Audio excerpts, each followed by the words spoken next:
العاقبة للمتقين والصلاة والسلام على من لا نبي بعد فأعوذ بالله من الشيطان الرجيم بسم الله الرحمن الرحيم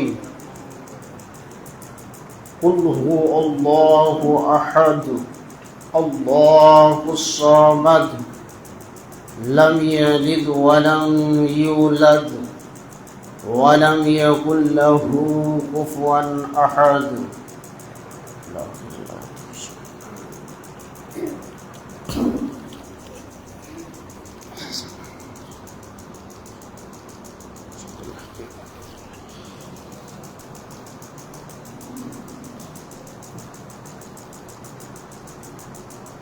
الحمد لله كفى وسلام على عباده الذين اصطفى أما بعد فأعوذ بالله من الشيطان الرجيم بسم الله الرحمن الرحيم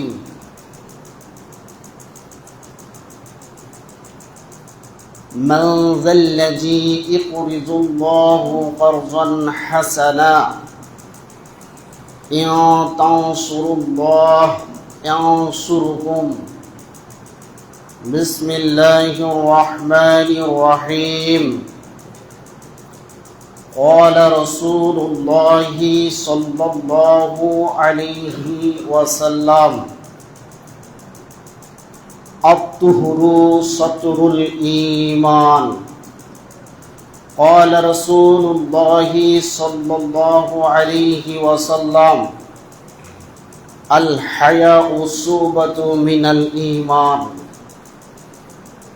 সম্মানীয় সুপ্রিয় আজকের উপস্থিত জুমা মসজিদের মুসল্লিগণ, প্রশংসা তার যিনি ওয়াহদাহু লা শরীক, প্রশংসা তার যিনি আপনার আমার হায়াত মওতের মালিক, প্রশংসা তার যে মহান মুনিব তিনার পবিত্র মাহে রমজানের মধ্যে শেষ দিনে জুমা দিয়ে তিনার পবিত্র স্থানে আসার সুবর্ণ সুযোগ এনায়াত দান করেছেন। সেই সুবাদে সেই মহান মুনিবের দরবারে আমরা শুকরিয়া জ্ঞাপন করি। তাই তিনার কাছে গোলাম হিসেবে আমরা স্বীকারোক্তি করি। তাই সকলে অন্তরের অন্তঃস্থল থেকে বলি আলহামদুলিল্লাহ। দরুদ ও সালাম বর্ষিত হোক আমাদের প্রিয় হাবিব, আমাদের প্রিয় নবী নবী মুহাম্মদুর রাসূলুল্লাহ, সকলে বলুন সাল্লাল্লাহু আলাইহি ওয়াসাল্লামের প্রতি লাখ কোটি অগণন দরুদ ও সালাম বর্ষিত হোক। আল্লাহুম্মা সাল্লি আলাইহি আল্লাহুম্মা বারিক আলাইহি আল্লাহুম্মা আমিন। সুপ্রিয় শ্রোতা মণ্ডলী, আজকে আমি আপনাদের সামনে গ্রন্থ মুকুট আল কোরআনুল কারীম থেকে বেশ কয়েকটি বিক্ষিপ্ত আয়াত পরিবেশন করেছি এবং ছোট্ট মতো হাদিসের দুটি টুকরো পাঠ করেছি। হাদিস এবং কোরআনকে সামনে রেখে স্বল্প সময়ের ভিতরে কয়েকটি কথা বলে সমাপনী দিব। ওমা তাওফীক ইল্লা বিল্লাহ আলাইহি তাওয়াক্কালতু ওয়া ইলাইহি উনীব।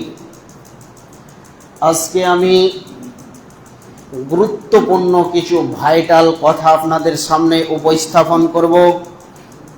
অবশ্যই মনোযোগ সহকারে শুনবেন এবং মনের নিয়তটা ঠিক করবেন যেন শোনার পরে আমরা আমল করতে পারি।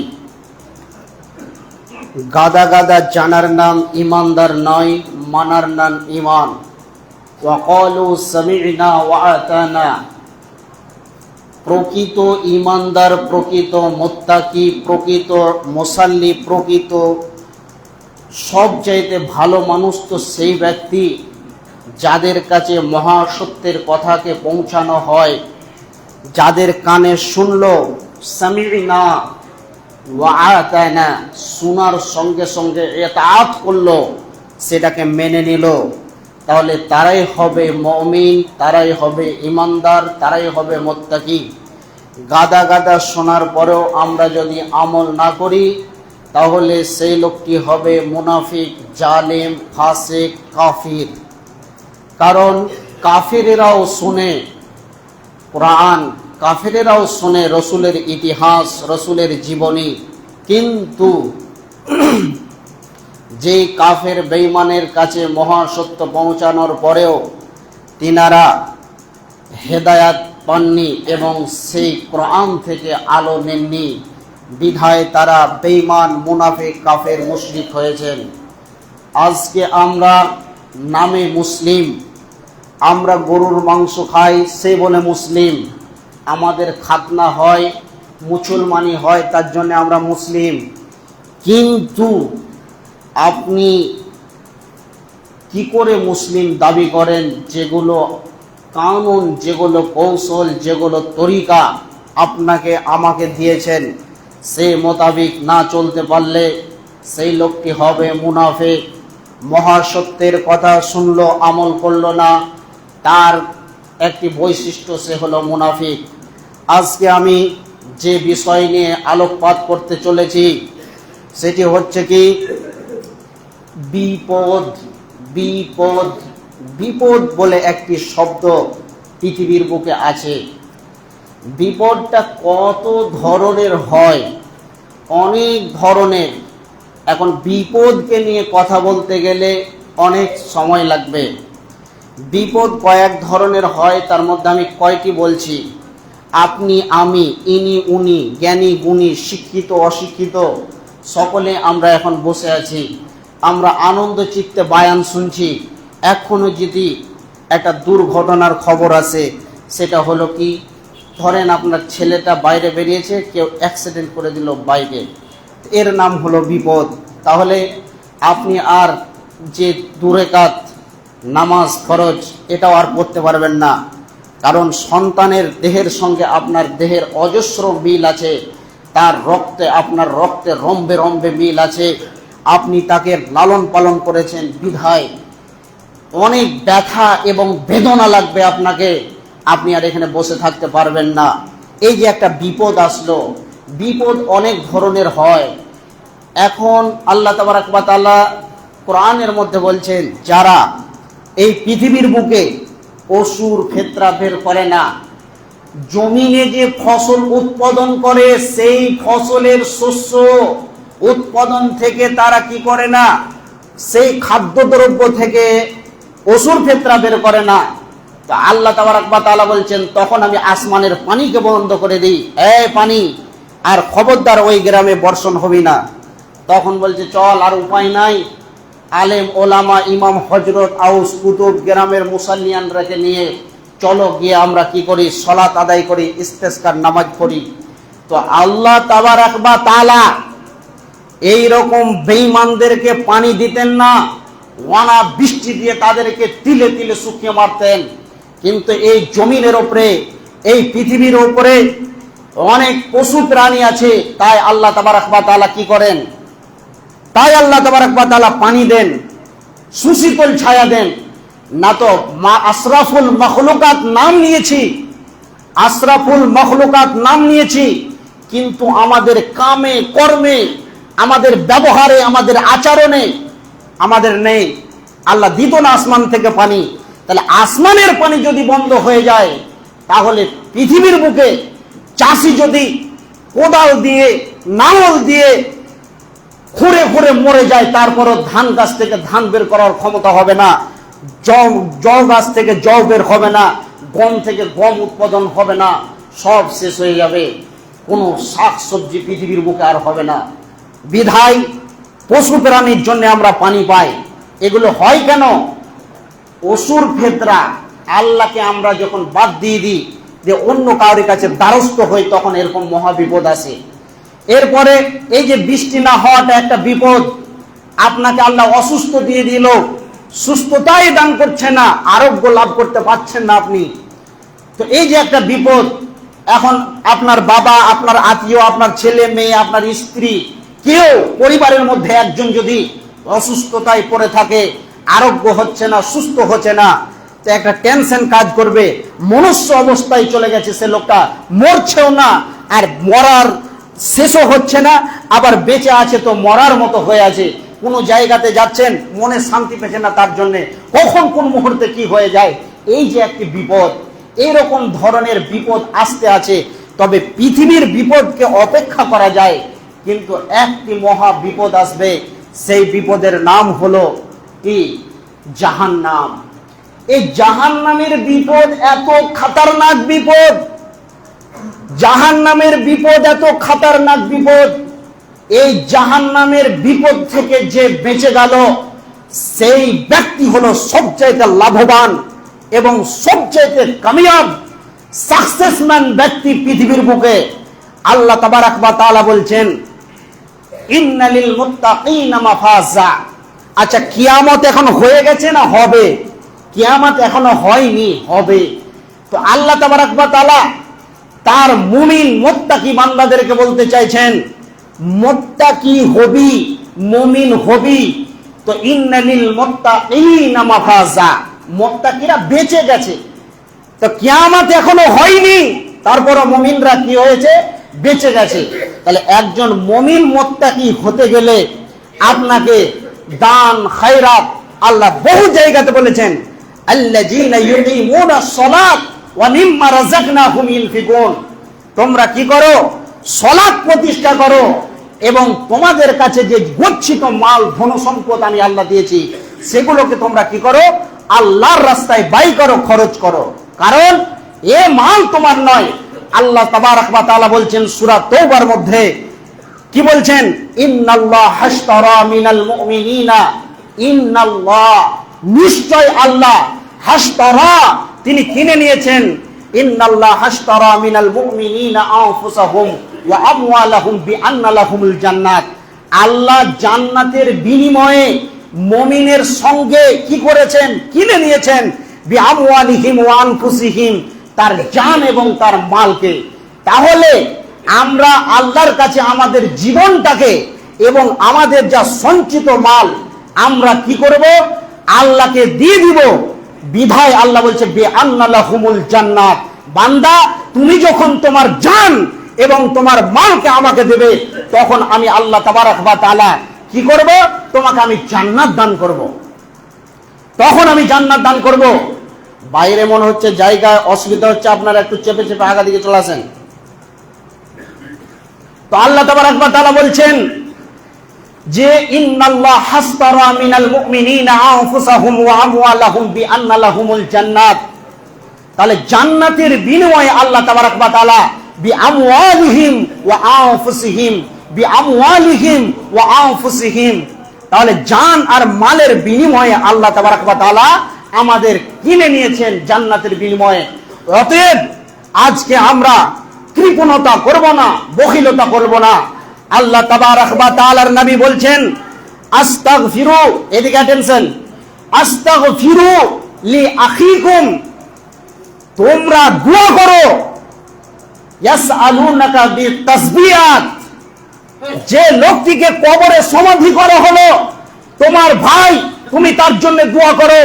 সারা পৃথিবীর মানুষকে আল্লাহ তাবারাক ওয়া তাআলার নবী বলছেন, আস্তাগফিরু লি আখিকুম, যে মাইয়াতকে তুমি কবরে সমাধি করলে, যতজন জানাজায় শরীক হয়েছো, যারা খবর শুনেছো, যারা উপস্থিত হতে পেরেছো, যারা পারোনি, আল্লাহর নবী সকলকে বলছেন আস্তাগফিরু লি আখিকুম, তোমরা তোমাদের ভাইয়ের জন্য কি করো? দোয়া করো। কি দোয়া করবে? এক্ষুনি তার কাছে দুইজন আল্লাহর ফেরেশতা আসবে, তাকে সওয়াল জবাব করবে, সে যেন পাস করতে পারে, তার জন্য তোমরা দোয়া করো।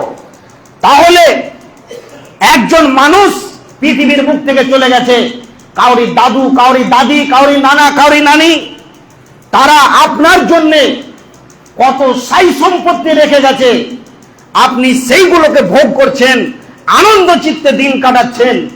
তারা যে কবরের মধ্যে কোন অবস্থায় আছে আপনার আমার কাছে কোনো খবর নাই।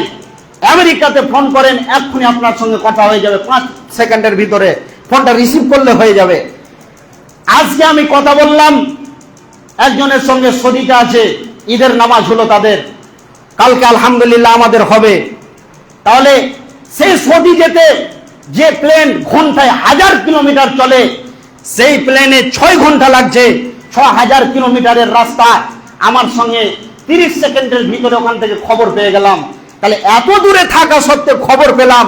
আপনার বাড়ির পাশে যারা কবরের মধ্যে শুয়ে আছে তারা কোন অবস্থায় আছে আমাদের কি জ্ঞানে আছে? আমরা কি জানতে পারছি? আমরা কি বুঝতে পারছি তারা কোন অবস্থায় কবরের মধ্যে আছে? তাহলে আমরা বলি মৃত্যু মানুষের নামে দান করা যায় না, এ করা যায় না, ও করা যায় না, বিভ্রান্তকর কথাবার্তা শুনবেন না। আল্লাহর নবী বলছেন, আস্তাগফিরু লিআখিকুম ওয়া ইয়াসআলুনাকা তাসবিয়াত, তোমরা তোমাদের মৃত্যু ভাইদের জন্য দুই হাত তুলে দোয়া করো। যারা তার বন্ধু, যে ব্যক্তি মারা গেছে তার বন্ধুদের উপরে এটা দায়িত্ব। আল্লাহর নবী বলছেন, সে তোমার পৃথিবীর মুখে কোনো না কোনো উপকার করেছে, তাহলে তোমাকে তার জন্য দোয়া করতে হবে। তোমার পিতামাতা যতই খারাপ হোক তাদের জন্য তোমাকে দোয়া করতে হবে। আপনার বোন যতই খারাপ হোক, ভাই হিসাবে আপনার জন্য অনেক কিছু করেছে, আপনি তার জন্য দোয়া করবেন। যে কেউ হোক না কেন, যেই মারা গেছে তাদের জন্য আমাদের যারা জীবিত আছি তাদের জন্য কর্তব্য। এবং কবরের কাছে গিয়ে আপনি কি দোয়া করবেন? প্রথম যখন আপনি একটা কবরকে দেখা হবে, কবরের সঙ্গে মুলাকাত হবে, তখন আপনি বলবেন, আসসালামু আলাইকুম ইয়া আহলা দিয়ারি মিনাল মুমিনিনা ওয়াল মুসলিমিনা ওয়া ইন্না ইনশাআল্লাহু বিকুম লাহিকুনা নাসআলুল্লাহু লানা ওয়া লাকুমুল আফিয়া। এই দোয়াটা করেন, আসসালামু আলাইকুম ইয়া আহলা দিয়ারি মিনাল মুমিনিনা ওয়াল মুসলিমিন ওয়া ইন্না ইনশাআল্লাহু বিকুম লাহিকুনা নাসআলুল্লাহু লানা ওয়া লাকুমুল আফিয়া। হে কবরবাসী, তোমরা পৃথিবীর বুকে একদিন আমাদের মতো এই জমিনে বসবাস করতে, কিন্তু আজকে তোমরা এই জায়গায়, কালকে আমরা ওই জায়গায় হয়ে যাব। অতএব একজন কবরবাসী সে কি করে? হাপুডুবু হাপুডুবু করতে থাকে। যে ব্যক্তিটা কোনো সমুদ্রে, কোনো পুকুরে, কোনো নদী নালায় যখন ডুবে, তখন পৃথিবীর কোনো মানুষকে সে দেখতে পায় না, কারণ সে তো পানির তলায় গিয়েছে। কিন্তু তারপরে তো সে মানুষটা 10 থেকে 15 মিনিট জীবিত থাকে, আর সে অনেক ভাবে চিৎকার করতে থাকে, কিন্তু তার আওয়াজ পৃথিবীর কোনো ব্যক্তি শুনতে পায় না। যদি আপনি আমি শুনতে পেতাম তাহলে ঝাঁপ দিয়ে তাকে টেনে নিয়ে আসতাম, কিন্তু এইভাবে ক্রন্দন করতে থাকে। তবে কবরের মধ্যে যারা আছে তারা এইভাবে পৃথিবীর মুখে যারা জীবিত আছে তাদের মুখ পানের দিকে তাকিয়ে থাকে আর বলে, কোন আমার আত্মীয় আছো, আমাকে মাগফিরাত করো, আমার জন্য মাগফিরাতের দোয়া করো, আমাকে যেন আল্লাহ ক্ষমা করেন, আমাকে যেন আল্লাহ ক্ষমা করেন। এইভাবে সে অঝোর নয়নে চিৎকার করে করে কান্না করতে থাকে। পৃথিবীর কোনো মানুষ শুনতে পায় না। কারা পায় শুনতে? পশু প্রাণী। যখন অত্যাধিক কবরের মধ্যে আযাব হয়, তখন দেখবেন আপনার বাড়িতে যে গরু আছে, বকরি আছে, মহিষ আছে, এক সময় দেখবেন সুস্থভাবে থাকতে থাকতে হঠাৎ করে ঝিলকি মেরে কুদে উঠলো। তার মানে হচ্ছে কবরের বিকট আওয়াজ হচ্ছে কঠিন আযাব। সেই পশু প্রাণীটা বুঝতে পারছে, বিধায় সে কি করছে? এইভাবে চিৎকার করে লাফালাফি করতে শুরু করছে। অতএব শিক্ষিত সুধী মণ্ডলী যারা আছে, কবরের মধ্যে যারা চলে গেছে, তারা আপনার কোনো না কোনো উপকার করেছেন। তাই বিশ্ব নবী বলছেন, তাদের জন্য দোয়া করো, তাদের জন্য দান সাদকা করো। আল্লাহর নবী বলছেন, পৃথিবীর মুখে বিপদের অনেক কথা আছে, তার মধ্যে কবর হলো একটি বিপদ, মহা বিপদের জায়গা। এরপরে আসেন, আপনি বিপদ একটা বলি, আপনার স্ত্রীর গর্ভে সন্তান আছে, 9 মাস ক্রস করে দিয়েছে, আর কয়েকদিনের মধ্যে আপনার সোনামানি নয়নের পুতুলি পৃথিবীর মুখে আসবে। আপনি কি করেন? আল্লাহর ঘরে, মসজিদে, মাদ্রাসায় একজন ভালো যারা হাদিস কোরআনের দাস দেয় তাদেরকে আপনি কি করেন? হাদিয়া দেন, সাদকা করেন। দিয়ে তারপরে আপনি 2 রাকাত সালাত আদায় করেন, সালাতুল হাজাত। আর এই সালাত আদায় করার পরে আপনি আল্লাহর কাছে ক্রন্দন করেন। আল্লাহর নবী ওটাই কথা বলছেন যে পৃথিবীর বুকে যদি তুমি বিপদ মুক্ত জীবন গড়তে চাও, তাহলে তুমি কি করো? দান সাদকা করো, দান করো। দান এমন একটি ইবাদত যা আপনার গুনাহকে পুড়িয়ে ছাই করে দেয়, দিয়ে আল্লাহ তাবারক ওয়া তাআলা আপনাকে জান্নাতের মেহমান বানিয়ে দেয়। একজন সাহাবীর ঘটনা শোনাই। সেই সাহাবীর ঘটনাটা কি? একটা খেজুরের গাছ এইভাবে আছে। এখন এই গাছটা লোভে গিয়ে একজন বাড়ির দিকে চলে গেছে। তো খেজুর যখন পেকে যায় তখন অন্য যার বাড়ির সামনে লটকে গেছে ওই তখন খেজুরগুলো কুড়িয়ে খেয়ে নেয়। এই ছেলেটার বাপও নাই, মাও নাই, তার কোনো ওয়ারিস নাই, অঝোর নয়নে কাঁদছে, এতিম বাচ্চা। এ যখন কান্না করছে, বিশ্বনবী সেই সন্তানকে দেখতে পেলেন, তার অঝোর নয়নে অশ্রুসিক্ত আঁখি। এবার আল্লাহর নবী তাকে জিজ্ঞেস করলেন, বাবু তোমার কি হয়েছে? তখন সে ব্যক্তিটা এই কথাটা যখন বললেন, তখন বলছেন, ইয়া রাসূলুল্লাহ, আমি কোনোদিন খেজুর পাই না, যার বাড়ির দিকে আমার গাছটা ঝুঁকে গেছে সেই খেয়ে নেয়, আমি পাই না। তো বাচ্চা ছেলে কাঁদছে অঝোর নয়নে। তখন আল্লাহর নবী মসজিদে নববীতে তিনি এলান করছেন যে কোন সাহাবী আছে যে গাছটাকে ওর বাড়ি সমেত, যার বাড়ির দিকে সেই গাছটা গিয়েছে, ওই বাড়ি সমেত কে কিনে দিতে পারবে? একজন সাহাবী বীর পুরুষের মতন, তার কাছে মাল ছিল। আল্লাহর নবীকে বলছেন, ইয়া রাসূলুল্লাহ, আমি কিনতে পারবো।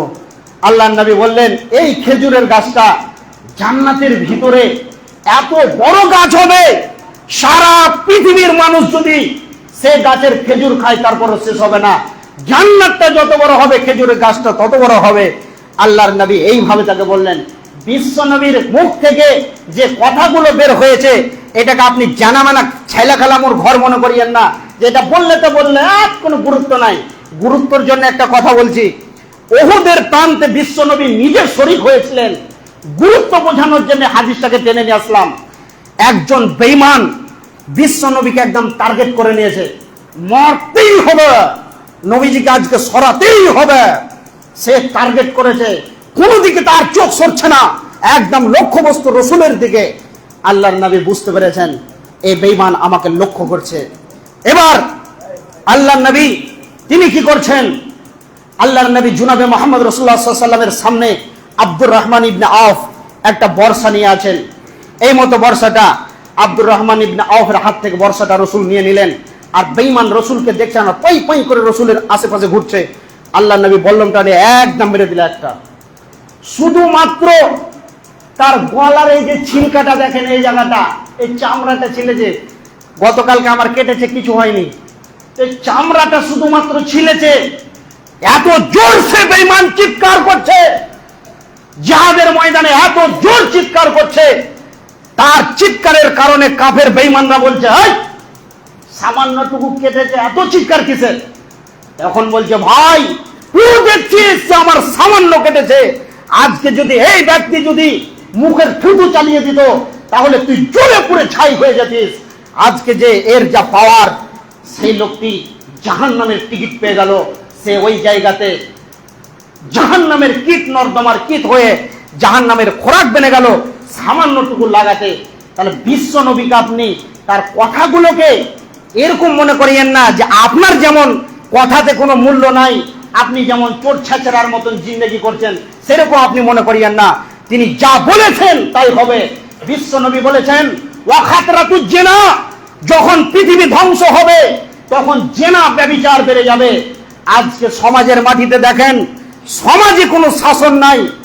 সমাজ যদি আজকে কন্ট্রোল করেনেওয়ালা হতো, সেই রকম যদি আজকে মোরল মাতাব্বর যারা মসজিদের গ্রামের যাদেরকে লিডার বানানো হয়েছে, তারা যদি আজকে সেই রকম ক্ষমতাশালী হতো, তাহলে এত কিছু, এত গুনাহ হতো না, বেরোজাদার হওয়ার ক্ষমতা থাকতো না। আজকে আমাদের ভিতরে ঈমান নাই, ঈমান হারিয়ে ফেলেছি। আজকে দেখেন, একজন লোক সুস্থ সবল আছে, রোজা রাখে না, কেউ আমরা তাকে বলতে পারি না। সমাজ যে তাকে কিছু বলবে কারোর ক্ষমতা নাই। তাহলে এগুলো হচ্ছে কি? আমাদের গাফলাতি, আমাদের পাওয়ার ক্ষমতা নাই। সে পাওয়ার ক্ষমতা ঈমানেরই হোক আর আপনার কিনা যোগ্যতার ভিত্তিতে হোক, যেটাই ধরবেন আপনি ধরেন। কিন্তু যদি আজকে এইরকম সমাজে যদি কড়াকড়ি আইন থাকতো, তাহলে ওপেন মানুষ বিড়ি খেয়ে বেড়াতে পারত না। রমজান মাস চলছে, দেখেন প্রথম দিকে তারাবিতে আসলো আর শেষ দিকে নাই। তাহলে এগুলো কি বলেন? এগুলো আল্লাহর সঙ্গে ধোঁকাবাজি চলছে না?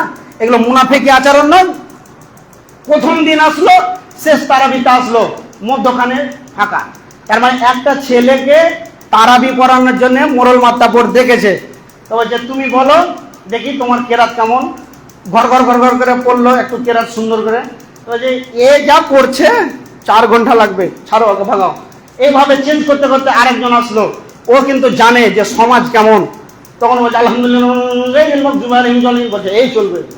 তো এরকম ধোকাবাজি করতে আসছেন মসজিদে, প্রথম দিকে আসলেন মধ্যখানে ফাঁকা, আর শেষ দিকে আসলেন, এটা কাকে ফাঁকি দিতে এসছেন? আল্লাহ তাবারক ওয়া তাআলা বলছেন রব্বুকুম আ'লামু বিমা ফি নুফুসিকুম। তারপরে আল্লাহ আরেক জায়গাতে বলছেন সুম্মা তুরাদ্দুনা ইলা আলিমিল গায়ব, তোমরা যা কিছু করো না কেন সব কিছু আমার জ্ঞানের মধ্যে, এবং সেই দিন যেদিন হিসাব নিব কাউকে আমার জিজ্ঞাসা করার প্রয়োজন পড়বে না। এর নাম হলো আল্লাহ, ইনি হিসাব নেবেন, আমরা কেউ নয়। অতএব শিক্ষিত সুধী মণ্ডলী, সেইভাবে আমাদেরকে কন্ট্রোল হয়ে ইমান আকীদাকে ঠিক করতে হবে। কয়েকটি হাদিসের টুকরো পড়েছিলাম, হাদিসগুলো খুব মাশহুর হাদিস। আল হায়াউ শুবাতু মিনাল ঈমান, কিয়ামতের আগে মানুষের কাছ থেকে লজ্জা শরম উঠে যাবে। এখন বলেন, যদি একটা মানুষের ভিতরে সত্যিকারী লজ্জা নামে জিনিসটা থাকে, তাহলে একবার যদি সে কোথাও অপমান হয়, তাহলে দ্বিতীয়বার আর ওই কথা ওই ভাষা ব্যবহার করবে? সে কখনো করবে না। তাহলে ওই মানুষটার ঈমান নাই। আল হায়া, তার হায়া শরম কিছুই নেই, তার জন্য সে যেমন আছে তেমনই থাকে। এবার দেখেন, মহিলাদের ঈমান আছে, যদি সে তার ঈমান থাকতো, সে যদি সত্যিকারে পরেজগার হতো, তাহলে কি বাজার করতে পারতো? পারতো না, যেতে পারতো না। একজন বেগানা পুরুষের সাথে কিভাবে কথা বলে বলে বলে বলে ঘন্টার পর ঘন্টা কাপড়ের দোকানে দেখেন এত ভিড় জমেছে, এসব বেহায়া বেলিল্লাদের জন্য যে কিছু নিবেন তো ওদের জ্বালাতে যাওয়া যাচ্ছে না। তাহলে এগুলো কি? আসলে আমরা যে খুশি পেলাম, একটি মাস আল্লাহর ইবাদত করলাম, আমরা সকলে আনন্দিত, কিন্তু সবচাইতে তো বড় আনন্দের বিষয় হবে তাদের যারা এই একটি মাস সিয়াম পালন করলো এবং আল্লাহর ইবাদতে মশগুল হয়ে সে দিনগুলোকে কাটালো, তাদের খুশি হওয়া দরকার। আর কোথায় তারা পেল হাদিস কোরআনে যে প্রতি বছরে ঈদ হবে?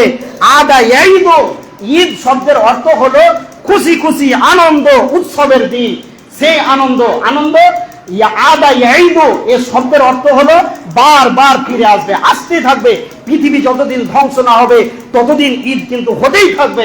এর জন্য বলছে আদা ঈদ থেকে হচ্ছে লটকে লটকে আনা, বারবার সে আসবে। তো আমরা কি বললাম? তাহলে কি বলেছেন কোন জায়গাতে পেয়েছেন? আমি পাইনি। কোন আলেম ওলামার কাছ থেকে বড় বড় আলেম ওলামার বই পড়ি, তাদের বক্তব্য শুনি, কিন্তু কোন জায়গাতে পেলাম না। আল্লাহর নবী বলছেন ঈদের ময়দানে তোমরা যখন যাবে তখন তোমরা কি করো?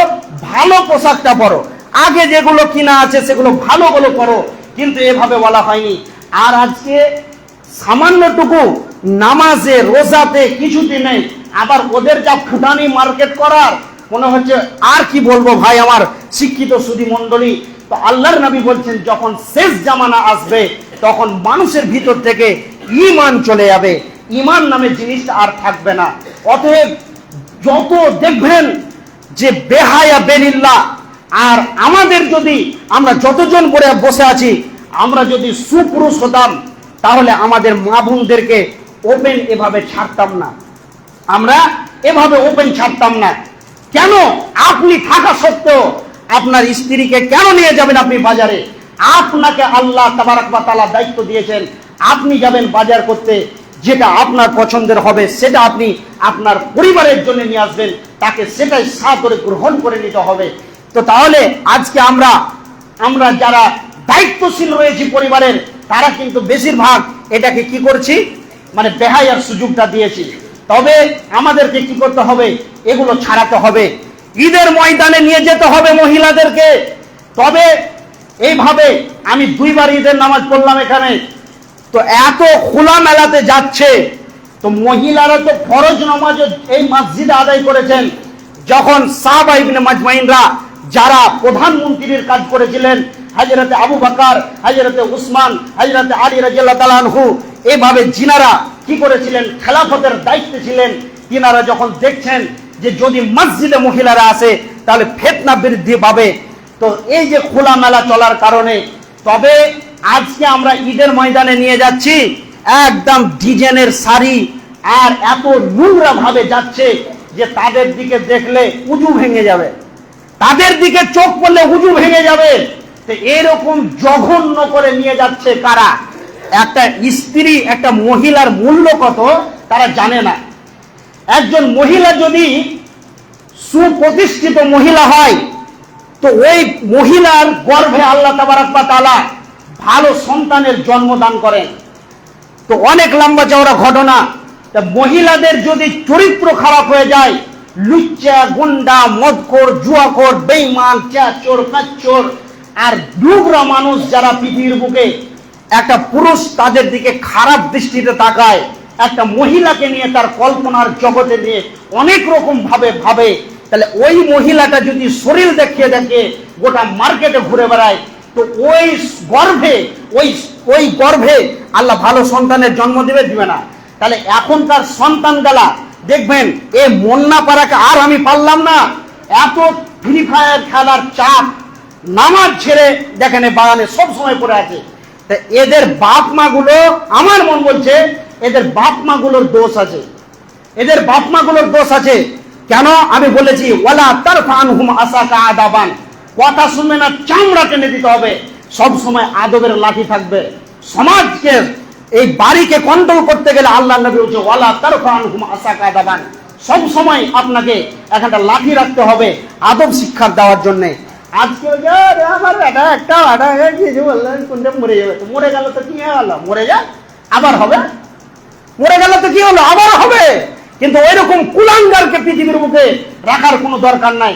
ওই কুলাঙ্গার এত বদমাশ হবে, এত বড় বাটপার হবে যে আপনার সন্তানকে যদি শাসন করে না যান, তো দেখা গেল যে মদ পান করবে আর মাতলামি করবে আর লোকের বেটিকে বেজ্জতি করে বেড়াবে।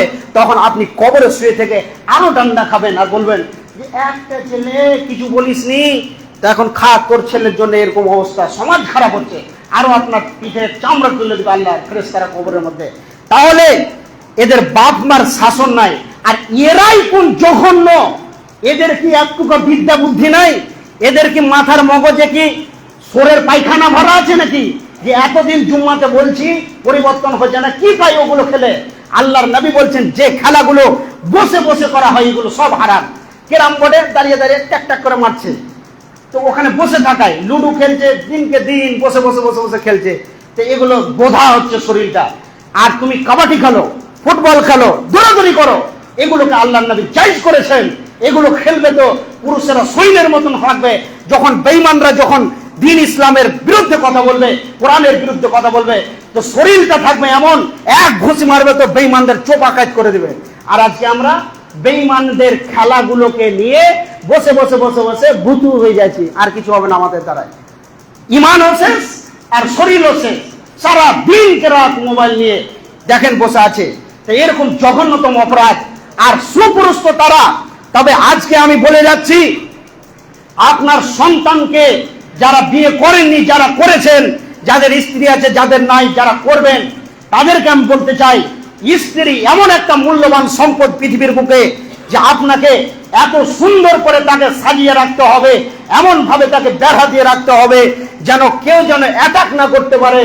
আর এইভাবে রাখতে হবে, যখন একজন মহিলাকে আপনি বরখা দিয়ে সুন্দর করে হেজাব করাবেন, তো যারা দুষ্ট ছেলে আছে, যারা টিজিং করে, এটা ওটা বলে, সাহস পাবে না।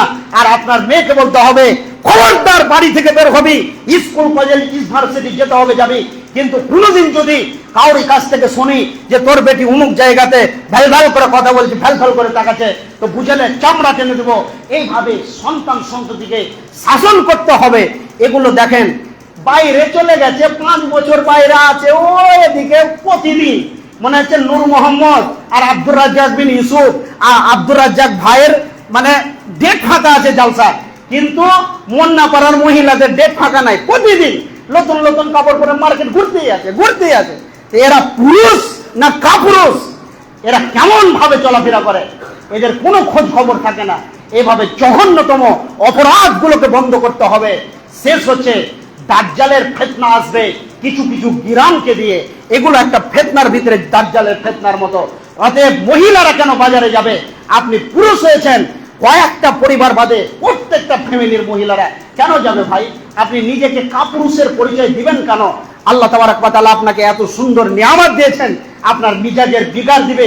স্ত্রী এমন একটি শান্তিময় জিনিস আল্লাহ দান করেছেন, সে আপনাকে শান্তি দিবে। অতএব এইরকম মানুষ, এত সুন্দর নিয়ামতকে আপনি যাকে তাকে বিলিয়ে দিতে পাঠাচ্ছেন। আর আল্লাহর নবীর একজন শিষ্য বলছেন, আর রাত কো ঘর সে নিকালনা ফিতনা সে খালি নাহি, মহিলা বাড়ির বাইরে যাবে আর ফিতনা হবে না, এটা কোনোদিন হতে পারে না। অতএব তাকে গলাবেই কোনো না কোনো লুচ্চা। অতএব এগুলো থেকে সাবধানে থাকবেন। এবার আমাদের সামনে ঈদ। ঈদের দিনের প্রথম যে সুন্নাত সেটা হলো কি, আপনাকে সুন্দর করে রাসূলের পদ্ধতিতে গোসল করতে হবে এবং আপনাকে কি করতে হবে, সুগন্ধি মাখতে হবে।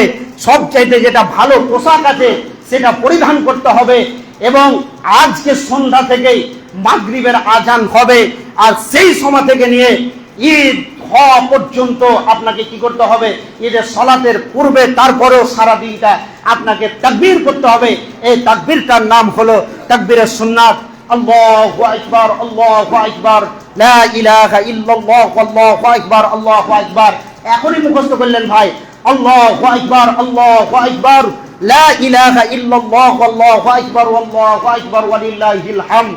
একটা কথা শুনেন, প্রশংসা এমন একটি জিনিস, এখন যদি একজন ব্যক্তি যদি আমি প্রশংসা করি যে আপনি খুব ভালো মানুষ, আপনার নাম শুনেছি গ্রামে, খুব ভালো, ওই লোকটা যদি ভালো না হয় তারপরে বলবে আমি ভালো হই। তো এই যে আমরা যে আল্লাহু আকবার, আল্লাহু আকবার, আল্লাহু আকবার, লা ইলাহা ইল্লাল্লাহ, আল্লাহু আকবার, ওয়ালিল্লাহিল হামদ। হামদ মানে হচ্ছে প্রশংসা। এই যে আল্লাহকে বারবার বলছি, আল্লাহ আপনি বড়, আপনি বড়, আপনি বড়, আপনি বড়, আপনার থেকে আর বড় কেউ নাই।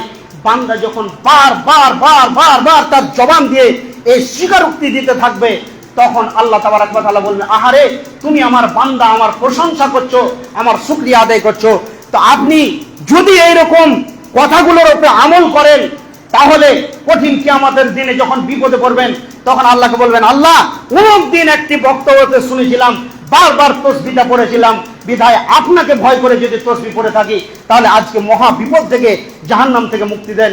তখন আল্লাহ বলবেন, লা তাকনাতু মির রাহমাতিল্লাহ, আমি তো ওই রকম আল্লাহ নই রে যে তোদেরকে ফিরের মূল্য দিবেন। আর একটা বলছেন, ওয়া খারাজাত তারিক, আপনারা যাবেন এক রাস্তা দিয়ে, অপর রাস্তা দিয়ে আসবেন।